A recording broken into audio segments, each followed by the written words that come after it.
It's 8:16 at I-Fiber One News Radio. I'm Jeff Slakey. I'm happy to have in studio this week and every week at this time, talking transit with Christina Fremont and Transit Talk from the Mason Transit Authority. Good morning. Good morning, Jeff. How are you? I'm well. How are you? Oh, good. Just prepping for the storm coming up. Oh, man, a big storm to be sure. Do you notice that ridership is up on stormy days? I really do not like driving at night when it's raining, things like that. I would rather put it in someone else's. Yeah. It just depends. I encourage people because anxiety when you're driving can kind of increase unsafe driving reactions. And so using transit is a great idea. And you can always give us a call to verify that there's a shelter somewhere dry to wait for a bus. That's a good point, yeah. And this is probably one of the times where normally I don't advocate umbrellas because, we live in Washington. Yeah, we should be that's used right. to it. You But don't. Storms like this, I would probably advocate an umbrella. Maybe have one available. It is going to be wet. Well, we're lucky to have a transit system that, if you don't have a bus stop close to your house, we have Dial-A-Ride, and it's for anybody and everybody, and it can take you right to your door. So it is a great option. First things first, let's get the business out of the way. You have a public hearing tomorrow at the Mason Transit Authority's conference room on East Johns Prairie Road, 4:30. Yes. What's the topic? Budget, 2017 proposed budget. This is a chance for a public to come in and see what we're presenting. If they have any concerns, questions, we're going to respond to those. We have it this week, and then the next one we have is in November, and we're bringing it before the authority board to approve at the November board meeting. November 8th, that's a big day. Yeah. Lots of stuff going on. Lots of action. All right, so now let's move on to wheeloptions.org. Yep. Wheel Options. What is this? So this isn't a promotion that's run by Mason Transit. Okay. It's run by the Washington Rideshare Organization. And one of their goals is really to promote alternative transportation in the state of Washington to commuters in order to reduce the amount of people who are just single person occupancy in a car.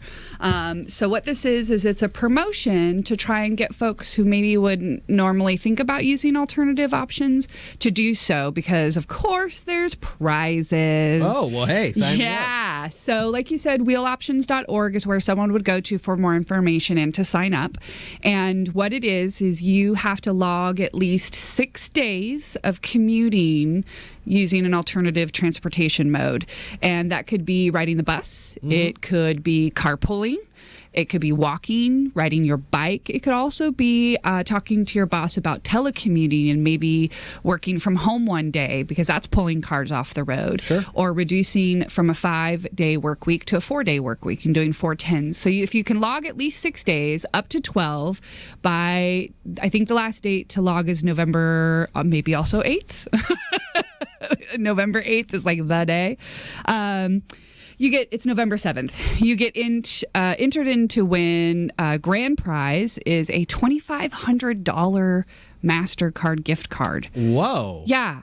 This isn't change. It's $2,500. I can think of a lot. I'm doing it. I can think of a lot of things that I can do with $2,500.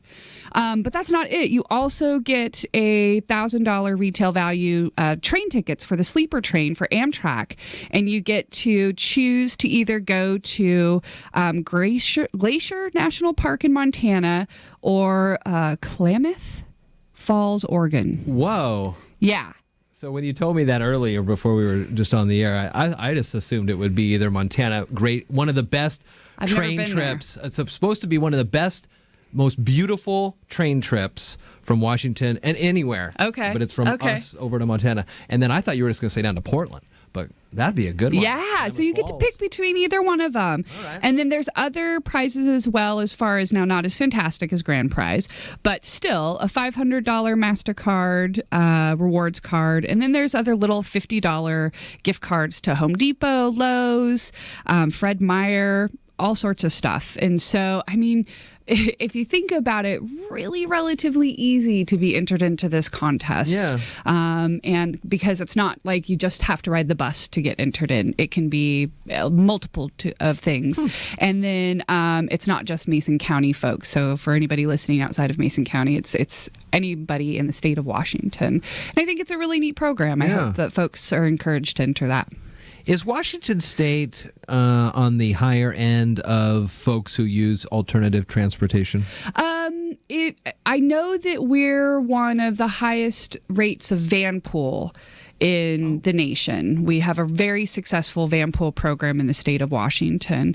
As far as transportation in general and alternative modes of transportation, I don't think Washington is, just because, but I don't know for a fact, honestly. I'd have to look it up.